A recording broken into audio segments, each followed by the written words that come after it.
Ya, sai fu manuia tasha ne fu taya las freile malo fu de usu pa pena fu le. So ya te vai malo te wa ta in le taya fu e mi se fu de usu. Ele foi ngofie. Sa. Sa ole le. Ja, ta tu foi fa malo wale foi que usu foi mo.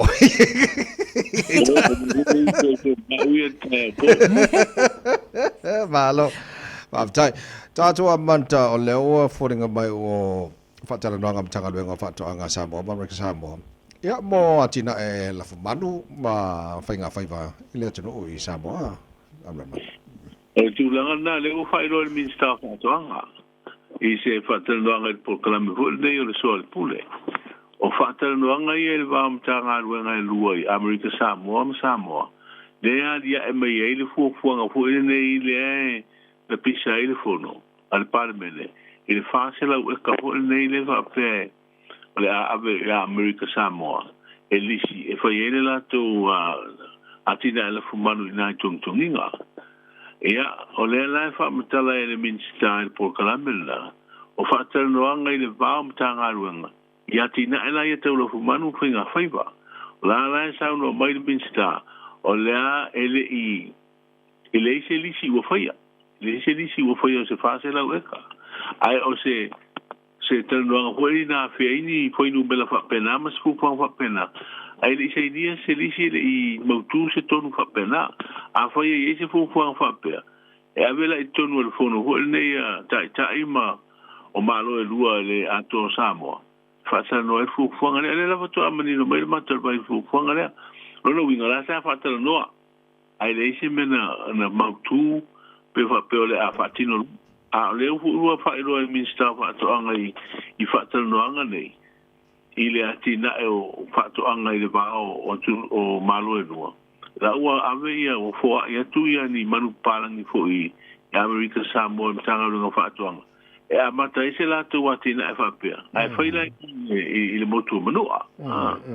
So whaero i minsta pe fia ni manu parangi o fua i.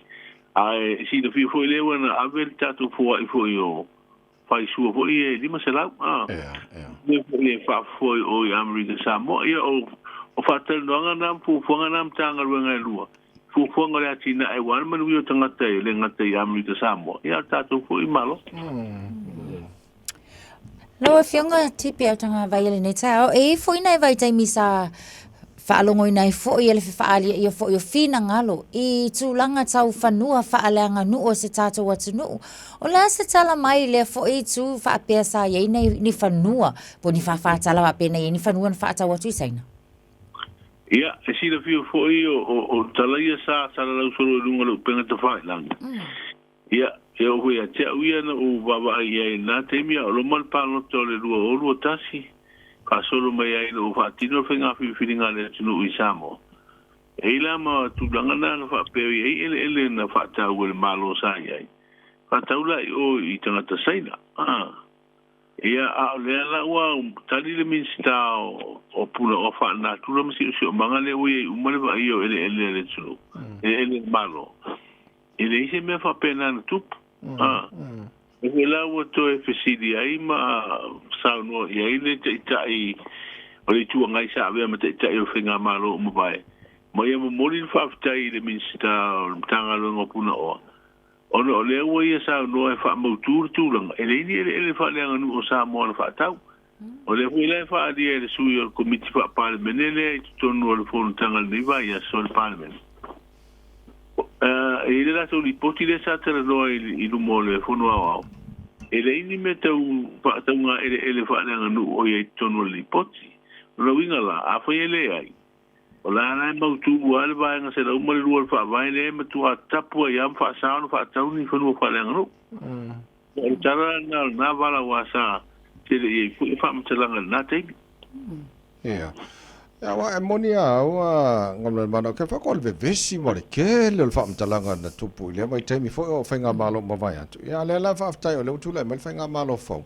Ia le fo sau no le minsta. Ia ke no la ua makua i ka ofi e loa ma wha umai loa le ia le telo vesi whaamatalanga fo i tupu i le mai. Tūranga na te vai. Awa tupu ia. Nute man tuan tātana no fo ia o. Ia. lata i le whainga whiwhiringa fua le tausanga lua whirua tasi le tātou tunu.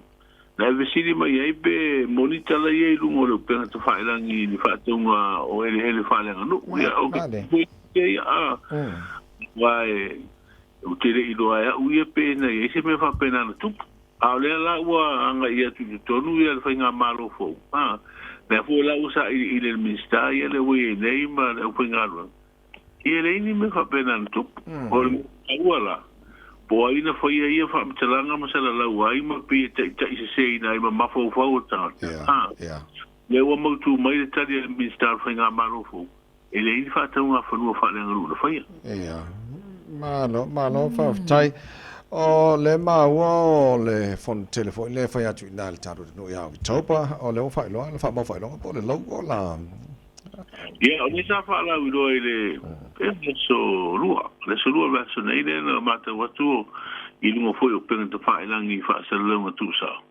O le sa whaala wiro sa awele au le malo le masiofo i o markapene te fui ma te mai te ipare mia. E whaala wiro le banga tāua nei o le whaamau whailonga wa pio i e vea ma stasio taura inga fo i o tāpenanga uma. O le iei o se whaamau whailonga. A o le ala ua whailoa mai o le winga. O le si vaenga tā ua leo tātu tāpenanga a o le i o e topa. E a fo il nei e whaatino el fono le a tai o mano tāpulenga. O le fo lau whaalau ilo ai ma le upenga te whailangi. Po le website. E na manu malo ai le stasi fo company tātu o sinu.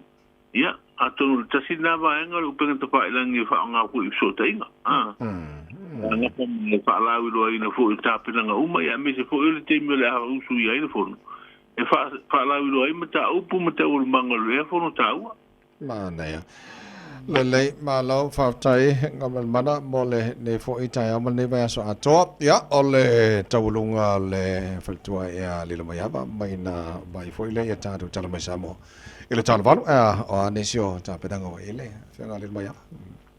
Whaftai, lele a whaafonga hoi tātu u le tautua a le pionga e a lilo mai ava i le whaingo le vai aso. Le a ia whailo mai ai le whaalau te lenga o nisio tala ua tāpena iai. I le tūranga lea e stasio tala e to lua ni tangata fo iwa maani liu. O lo su ina nei leo mafuanga. O le isi e tausu tolu tausanga o se ali televau. Ia masta matua fitu se fungu tausanga o le soifua. E se furu tino maani liu o lo iei nei le tātu kone mai ma tautua. O lo tālia ni tautonga whaapitoro no winga o tino maani liu manei.